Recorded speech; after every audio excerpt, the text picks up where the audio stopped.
ఉంటావేమో 10 నిమిషాలు కాదయ్యా, నాకు అసలు 5 నిమిషాలు కూడా సమయం ఉండదు, నేను చాలా బిజీ. దేనికి బిజీ?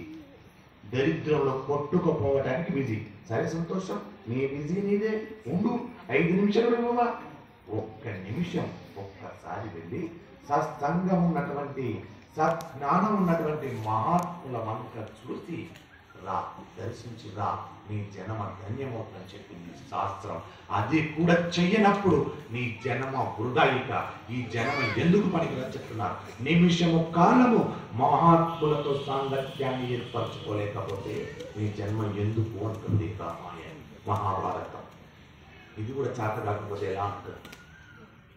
కాబట్టి అంతటి మహద్భాగ్యాన్ని ధర్మమును విడిచిపెట్టకుండా ఉంచుకున్న స్థితి ఏర్పడుతుంది చూపిస్తున్నప్పటికీ ఎన్నో శాస్త్రములు చదివితే వచ్చేటువంటి ఏదుందో అది ఒక్క సజ్జనులతో స్నేహం చేసినంత మాత్రం వచ్చేస్తుంది, తిరిగినంత మాత్రాన వస్తుంది.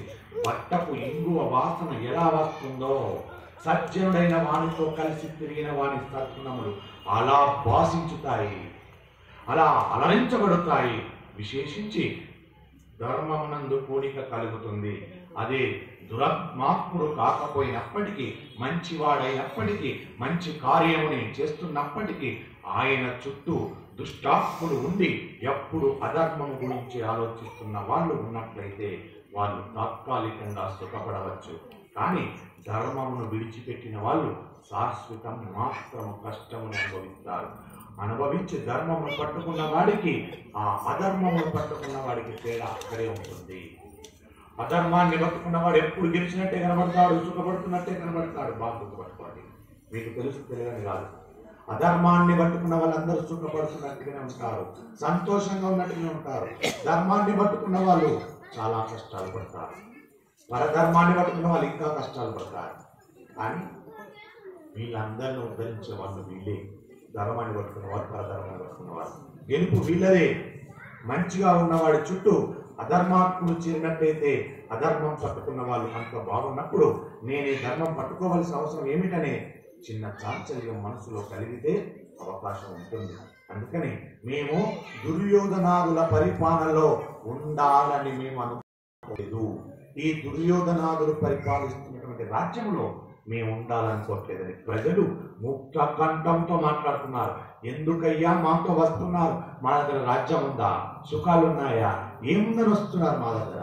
ఏమీ లేదు అంటే వాళ్ళు అన్న మాట ఇది.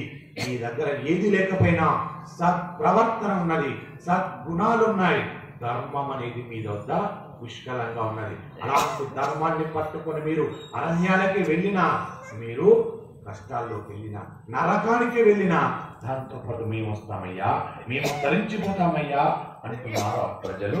ఆ యొక్క పంచపాండవులు వెళ్ళిపోతుంటే, కాబట్టి మీరు అరణ్యాలకు వెళ్ళిపోతున్నా 13 సంవత్సరముల తర్వాత ఏమి జరుగుతుందో ఎవరికి తెలుసు? శుభం జరగాలని, మనం తిరిగి రావాలని మేము కోరుకుంటున్నాం. కానీ ఈ 13 సంవత్సరాలలో మా మనస్సు ధర్మమునందు పూనికను పొందితే మేము పాడైపోతాం, మా జీవుడు పాడైపోతాడు. అందుకే మాకు ధర్మమునందు పోలిక కలగడానికి మేము మీతో కలిసి వస్తాం, మేము మీతో కలిసి తిరుగుతాం. అందుకని మేమందరము మీతో వచ్చేస్తాం ధర్మరాజా, మమ్మల్ని కాదనకండయ్యా అని ఇంత వివరణ ఇచ్చినారు. చూడండి, మహాత్ములకు ఎందుకు తిరగాలి అన్నదాన్ని ఎంత వివరణాత్మకంగా చెప్పారో చూడండి ప్రజలు. అంటే అప్పుడు ధర్మరాజు గారు చాలా అందమైన మాటలు ఒకటి అన్నారు. ఆయన ప్రేమ ఎక్కడ ఉంటుందో అక్కడ గుణములు కనబడతాయి. మీకు మా యందు చాలా విశేషమైనటువంటి ప్రేమ, అందుచేత లేని గుణములు మా యందు ఉన్నట్లుగా మీకు కనబడుతున్నాయి. ధర్మరాజు గారు మాట్లాడుతున్నారు, మా పైన మీకున్న అపారమైన ప్రేమ లాంటిది, మా యందు లేని మంచి గుణాలను ఉన్నది అని మాట్లాడుతున్నారు. మీకున్న అభిమానం అలాంటిది అని ఎంత గొప్పగా మాట మాట్లాడి చూడండి. ఒక జ్ఞాని ఎప్పుడు కానీ నేను జ్ఞానిని అని చెప్పుకోడు, చెప్పుకుంటే తనలో ఉన్న జ్ఞానం వెళ్ళిపోతుంది. ఒక జ్ఞాని ఎప్పుడు నేను జ్ఞానిని కాదు, మీరే జ్ఞాని అంటారు, పరమేశ్వరుడే జ్ఞాని అంటాడు. నేను అందులో చిన్న ఆపగించుతున్నాను, నేను నిమిత్త మాత్రుడు అంటాడు జ్ఞాని ఎప్పుడు. కానీ జ్ఞాని జ్ఞాని అని చెప్పుకోడు. బాగుంది పెట్టుకోవాలి, మనం గుర్తించాలి. జ్ఞాని ఎవరో మనం గుర్తించి వారిని అనుసరించడం మన ధర్మం. అలా అనుసరిస్తే మన జన్మ పండిపోతుందని చెప్తున్నారు. కాబట్టి ఆయన తనను తాను పొగుడుకోలేదు ధర్మరాజు గారు. లేని గుణములు మా యందు ఆపాదించి మేము చాలా మంచి వాళ్ళమన్న భావన మీరు పొంది ఉన్నారు. అది మీ ధర్మం, మీకున్న స్వభావం, మీకు ఉన్న ధర్మం నందున్న అనురక్తియే మా యందు అలా మాట్లాడిస్తుంది. నిజానికి మేమంత ధర్మాత్ములం కాదు. రాజ్యాన్ని పోగొట్టుకొని భ్రష్టులమైపోయిన వాళ్ళం మేము. అలాంటి వాళ్ళ యందు మీరు పెట్టుకున్నటువంటి ప్రేమ, మీ మనసుకు ఉన్నటువంటి మంచి భావన, మీకు ఉన్నటువంటి మంచి భావన, అలాంటి మంచి భావనతో మీరు మమ్మల్ని మాట్లాడుతున్నారు అని ప్రజలను, ఆ విషయం అంత తేలికైన విషయం కాదు, చాలా క్లేశభూయిష్టంగా ఉంటుంది. ప్రభు అన్నవాడు ప్రజలు సుఖపడేటట్టుగా చూడాలి తప్ప ప్రజలను ప్రయత్నపూర్వకంగా కష్టపెట్టకూడదు. జనపదములోనే ఉండండి అని చెప్పి ఆయన బయలుదేరి వెళ్ళిపోతున్నాడు ధర్మరాజు గారు. మీరు మాతో రాకూడదు, మీరు జానపదంలో ఉండండి. జానపదం అంటే ఇప్పుడు మనమే అంటున్నాం, ఊర్లు అంటాం, గ్రామాలు అంటాం. ఈ గ్రామాల కాలంలో జనపదులు అనేవారు. మీరు జానపదాలలోనే ఉండండి అంటే అక్కడ ఉండండి, కార్యక్రమాలు నిర్వహించుకుని అర్థం. ఆయన అన్నారు, మీరు జానపదంలోనే ఉండండి అని చెప్పి ధర్మరాజు గారు బయలుదేరారు. పౌరులందరూ వెనక్కి తిరిగి వచ్చేశారు. అలా వెళ్ళిన ధర్మరాజు గారు గంగా నది తీరము చేరుకున్నారు. గంగా గంగే, ఏ పురాణంలో చూసినా గంగ గంగే. మనకు రెండు పేర్లు కనబడతాయి. ఒకటి గంగా నది, రెండు కాశీరాజు. కాశీరాజు గారు పేరు సాధారణంగా పురాణాలలో చెప్పరు. కాశీ పట్టణంలో గొప్పతనం అటువంటిది, గంగా నదికి ఉన్న గొప్పతనం అటువంటిది. ఎంత కష్టంలో ఉన్నా, మనసు ఎంత సంక్షోభితంలో ఉన్నా, అసలు కాశీ పట్టణ వాసము, గంగా నది స్నానము మిక్కిలి ప్రశాంతతను, సంతోషం ఇచ్చేస్తాయి. అందుకే పాండవులు గంగా నది తీరము చేరుకుని ప్రయాణము అనబడే పెద్ద మర్రి చెట్టు కిందకి వచ్చాడు. ప్రమాణం అనే మర్రి చెట్టు కిందకి వచ్చారు. ఇక్కడ గంగా కాశీ అనే పేరు వచ్చింది కాబట్టి కొద్దిగా వివరణ ఇస్తారు మన గురువు గారు. ఏమనంటే, గంగకు వెళ్ళాలి అంటే కాశీకి వెళ్ళాలి. కాశీకి వెళ్ళి గంగలో స్నానం చేస్తే నీకున్న తాపం తొలగిపోయి నువ్వు పరమశాంతికి వస్తావన్నారు. మరి నా దగ్గర డబ్బులు లేవు, నేను కాశీకి వెళ్ళాలంటే తక్కువలో ఒక 10,000 కావాలి. నా దగ్గర 10 రూపాయలు ఉంటే ఈ పూటకు తిని బ్రతికేవాడిని. అలాంటి వాడిని నేను ఎలా వెళ్ళాలి కాశీకి అని బాధపడుతున్న వాళ్ళకు పరమేశ్వరుడు అద్భుతమైనటువంటి అనుగ్రహాన్ని ఇచ్చాడు. ఏమనంటే, ఒక్కసారి నీకు బాధ కలిగినప్పుడు కూర్చో, అది ఎక్కడైనా పర్లేదు, కూర్చో. స్థలము నిర్ణయించలేదు, పరమ పవిత్రమైన స్థలం అని ఎక్కడ చెప్పలే. నీవు ఎక్కడ కూర్చున్నా ఒక్కసారి కాశీ పట్టణాన్ని 3 మార్లు కలిస్తే నువ్వు కూర్చున్న స్థలమే కాశీ పట్టణం అయిపోతుందని చెప్పాడు పరమేశ్వరుడు. నువ్వు కూర్చున్న చోటనే అమ్మా గంగా నీలో మునక వేశానమ్మా అన్న చోటనే గంగా ప్రవహిస్తూ ఉంటుందని చెప్పాడు. కాబట్టి ఇంకా దీనికంటే ఏం కావాలండి? ఏం రూపాయి కావాలన్నా నీకు? 10,000 కావాలన్నా నీకు? కాశీ పట్టణమే నువ్వు కూర్చున్న కాడికి వస్తాడా? మహాత్ములారా, ఈ మాట నేను చెప్పలే, పెద్దలు గురువులు శాస్త్రాలు ఎందుకు చెప్పి ఉన్నారు. మీరు వెతికి చూస్తే కనబడుతుంది. ఈ కలియుగానికి ఇచ్చిన పెద్ద వరం ఇలాంటివే.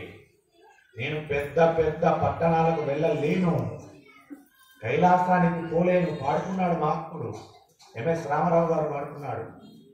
అయ్యా రాలేనయ్యా నీ చెంతకు, మా ఊరిలోనే నీ ఆలయములోనే మొక్కుకుంటానయ్యా, నా మొర వినవయ్యా అన్నాడు తప్ప రాలేనయ్యా నేను నీ యొక్క హిమాలయాలకు అన్నాడు. హిమాలయాలకు రాలేను నేను, నాతో కాదు. మా ఊరిలోనే నీ ఆలయములోనే మొక్కుకుంటా, నా మొర వినవయ్యా అన్నాడు. నిరుపేదలు నా తల్లిదండ్రులు, రెక్కాడితే గాని దొక్కరిందని బతుకులు మా. ఇలాంటి బ్రతుకులు ఉన్న వాళ్ళము ఎలా రాగలముడి దగ్గర కంటే పరమేశ్వరుడు వరణించాడు కలియుగానికి. ఇప్పుడు నాయనా దిగులు పడకరా, ఎక్కడైనా కూర్చో. నీవు 3 సార్లు కాశీ పట్టణం కాశీ పట్టణం కాశీ పట్టణం అనుకో, నువ్వు కూర్చున్న చోటే కాశీ పట్టణం అవుతుందిరా అన్నాడు. గంగా గంగా గంగా అనుకో, నువ్వు గంగలో స్నానం చేసిన ఫలితాన్ని నీ ఖాతాలో వేస్తాను అన్నాడు. ఎప్పుడు తెలుస్తుంది? నీవు ఒక రోజు నాడు ఈ దేహాన్ని వదిలినాడు, ఈ ఆత్మ పైకి వెళ్ళినాడు, అక్కడ చూస్తుంది గంగా, అక్కడ చూస్తుంది కాశీ పట్టణం. ఎందుకో తెలుసా? మనతో పాటు ఒకడు ఉంటాడు, 10 సార్లు కాశీ చూస్తాడు, 10 సార్లు కాశీ గంగలో మునిగి వస్తాడు. కానీ భక్తి లేదు, పాడు లేదు, ఏదో డబ్బు ఉందని పోయొచ్చాడు. ఇద్దరు కాలం చేశారు. అక్కడ పోయిన తర్వాత కాశీయ పట్టణం ఇక్కడే ఉందని 3 మార్లు అనుకున్నామేమో. దేవదూతలు వచ్చి మంచి సువాసనమైనటువంటి సుగంధ ద్రవ్యాలు చల్లుతూ రంగరంగ వైభవంగా తీసుకుపోతున్నారు. అక్కడ 10 సార్లు కాశీకి వెళ్ళి వచ్చిన వాడిని యమదూతలు వచ్చి కొట్టుకుంటూ తీసుకుపోతున్నారు. ఆశ్చర్యపోతున్నాడు, ఇదేమిటి, నేను 10 మార్లు కాశీకి వెళ్ళాను, నన్నెందుకు ఇలా అంటున్నారు అన్నాడు. అతను ఎందుకు అలా ఒక్కరాన్న వాడు కాశీకి అంటే, మరే నువ్వు 10 సార్లు వెళ్ళావు కాశీకి, కానీ వీడు ప్రతిరోజు అక్కడ కూర్చొని కాశీ పట్టణం కాశీ పట్టణం కాశీ పట్టణం అని ప్రతి రోజులో 3 మార్లు తెలిసాడు రా. ప్రతి రోజులో 3 సార్లు స్నానం ఆచరించేటప్పుడు గంగా గంగా గంగా అన్నాడు రా. అందుకే వీడన్నది 1,000,000 రెట్లయింది, నువ్వు 10 సార్లు వస్తే 100 రెట్లయిందిరా. మరి 1,000,000 ఉన్న వాడిని ముందు తీసుకుపోవాలన్నా 100 రెట్లు ఉన్న వాడిని ముందు తీసుకుపోవాలంటే అతడే సమాధానం చెప్పాడు. అవును, 1,000,000 సార్లు కలిసిన వాళ్ళని పట్టుకోవాలన్నాడు. ఎందుకు, కాశీ పోయి వచ్చినాడు కాబట్టి ధర్మాన్ని చెప్పగలిగాడు. అందుకే అతను 1,000,000 సార్లు కాశీ పట్టణాన్ని స్మరించినంత మాత్రాన అతన్ని ముందుగా పట్టుకోబోతున్నాం, ఇతన్ని తీసుకెళ్ళి అక్కడ ఉంచి మళ్ళీ వచ్చి తీసుకుపోతామని అన్నారు. అర్థం ఉంటుందండి. కాశీ పట్టణాన్ని స్మరించినంత మాత్రాన ఇంత అద్భుతమైనటువంటి ఫలితాన్ని ఇచ్చారు కలియుగానికి ఇచ్చిన వరం. అలాంటి వరంలో ఉంటారు కాబట్టి గంగే కాశీ పట్టణం కాశీ పట్టణమే కాబట్టి చేరి తమ పురోహితుడైనటువంటి దౌమ్యునితో కలిసి ఒక పెద్ద మర్రి చెట్టు కింద కూర్చొని ఉన్నారు పంచపాండవులు, మన తల్లి ద్రౌపది మాత. పందెం వేసినప్పుడు శకుని తేనె దుంపలు ఇటువంటివి తప్ప మాంసాహారాలు భుజించకూడదని ఒక నియమం పెట్టాడు. గంగా నది స్నానం చేసి తపస్సులో ఉన్న వారిల జింక చర్మం కట్టుకొని అక్కడ కూర్చొని ఉన్నారు. అక్కడ కూర్చొని ఉన్న సందర్భంలో అకస్మాత్తు ఒక విశేషం జరిగింది. చూశారా, మన శత్రువు కూడా మనకు మంచి చేస్తాడు. మీరు నిజంగా భావించాలి, మన శత్రువు మనకు మంచి చేస్తాడు. ఏం మంచి తెలుసు, ఒక చిన్న సందర్భం చెప్తాను. నా శత్రువు ఉన్నాడు, నా మీద ఒక పెద్ద దొంగతనం పెట్టాడు. పెడితే నన్ను పోలీసులు వచ్చారు, అరెస్ట్ చేశారు, తీసుకెళ్లి 1 వారం రోజులు జైల్లో పెట్టారు. ఇప్పుడు నాది మంచి భావన కాదు. నేనేమనుకుంటాను, నీచ నికృష్ట గుణం ఉన్నవాడా, నేను ఇంత నమ్మిన నిన్ను నా మీద చెయ్యని దొంగతనం పెట్టి నన్ను జైల్లో పెట్టావు కదరా, 10 రోజులు జైల్లో ఉండొచ్చా కదరా అని ఏడుస్తాం, బాధపడతాం. కానీ దాంట్లో ఉన్న మంచి ఏదో తెలుసా, స్నేహితుడు నిజంగా మంచి చేశాడు. నాకు ఎలా చేశాడో తెలుసా, ఒక రకంగా నేను నా 10 రోజులు జైల్లో ఉండకపోతే ఇక్కడ చచ్చిపోయేవాడిని, యాక్సిడెంట్ రూపంలో చచ్చిపోయేవాడిని. నువ్వు చావద్దురా, నువ్వు బతికుండాలిరా అని వాడు నా మీద దొంగతనం పెట్టినని జైల్లో పంపించాడు. ఆ 10 రోజులు జైల్లో వచ్చేస్తే నేను మరణాన్ని మృత్యుని తప్పించుకున్నాను. ఇప్పుడు నాకు స్నేహితుడిగా మంచి చేసినట్ట చేయనట్ట, ఇది ఆంతర్యం. చెడ్డవాడు కూడా మనకు మంచి చేస్తున్నాడు అనేది ఆంతర్యం ఇదే. మరి ఇక్కడ శకుని పాండవులకు ఏం మంచి చేసినట్టు చేశాడు, ఒక మంచి. ఏం మంచి తెలుసా, మీరు ఒక నియమం పట్టుకోవాలి, నార వస్త్రాలు కట్టాలి, బ్రహ్మచారులుగా ఉండాలి, 2 మాంసాహారాలు తినకుండా సాత్వికమైన భోజనం చేయాలి. ఎందుకు తింటాడు తెలుసా నియమం, ఇలా పట్టుకుంటే దేవతలు మిమ్మల్ని తొందరగా అనుగ్రహించి మీకు ఎన్నెన్నో సర్వ అస్త్రాలను పాశుపతమనే అస్త్రాన్ని ఈశ్వరుడు మీకు దర్శనమిస్తారు, పెద్ద పెద్ద అస్త్రాలు మీకు ఇచ్చిస్తారు, అందుకు మీరు అయ్యా అన్నారు. ఒకవేళ శకుని ఆ నియమం పెట్టలేదు ఆటలో. ఏ నియమం పెట్టలేదు, మీరు ఎలానన్నా బతకండి అక్కడ, కానీ మీరు అడవులోకి వెళ్ళిపోవాలి అనేది నియమం పెట్టుకున్నాడు. ఆ అడవి ఊడిపోయారు, అడవులోకి వచ్చారు, వీళ్ళు బాగా తింటారు. దేవుడు తిండి తెలుసు కదా, ఆయన ఎంతైనా తింటుంటాడు. అలా తిన్నాడు, తింటే ఏమొస్తుంది, నిద్ర వస్తుంది. నిద్ర వస్తే ఏమవుతుంది, పడుకుంటే కాలం ఉంటుందా, ఆగదు, కాలం వెళ్ళిపోతుంది. 12 ఏళ్ల కాలం అరణ్యవాసం వెళ్ళిపోయింది. ఏం సాధించాలంటే దరిద్రాన్ని సాధించాలి, తిన్నా పానా. అంటే ఎంత శత్రువైనా శకుని ఎంత గొప్ప వరం ఇచ్చాడు చూడండి వాళ్ళకు.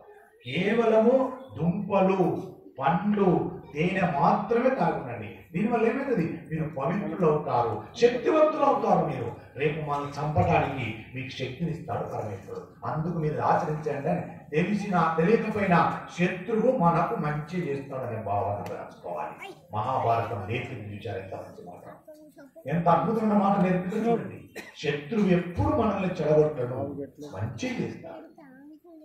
శత్రువు నా నుండి నా దగ్గర 10 లక్షలు ఉన్నాయి, నాకు సంబంధించిన వాడి మిత్రుడు దాన్ని దోసుకొని పోయాడు 10 లక్షలు. నేను బాధపడకూడదు, వాడు నాకు మంచి చేశాడు. ఎందుకు తెలుసా, వాడు దోసుకొని పోతే కేవలం నేను బాధపడుతున్నాను పోయిందని. ఆ ఆ స్నేహితుడు కనుక ఆ శత్రువు కనుక దోచుకోకపోతే ఆ 10 లక్షలు నా దగ్గర ఉంటే ఇవాళ రాత్రి దొంగలు వచ్చి నన్ను చంపి 10 లక్షలు ఎత్తుకొని పోయేవారు. అంటే ఇప్పుడు నాకు మంచి చేసినట్ట కాదా? ఇలాంటి భావనలు ఉండాలని చెప్తుంది మహాభారతం.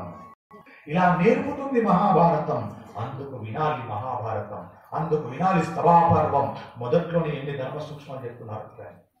మొదలై గంట కాలేదు ఎంత ధర్మ సూక్ష్మాలు చెప్తున్నారు చూడండి. మీరు అనుకోవచ్చు, ఓ చాలా తేలికగా చెప్తున్నావు కానీ అనుసరించడం చాలా కష్టమయ్యి అంటారేమో. సాధన చేయండి. సాధన చేస్తే మొదటిసారి ఇబ్బంది అనిపించవచ్చు, మొదటిసారి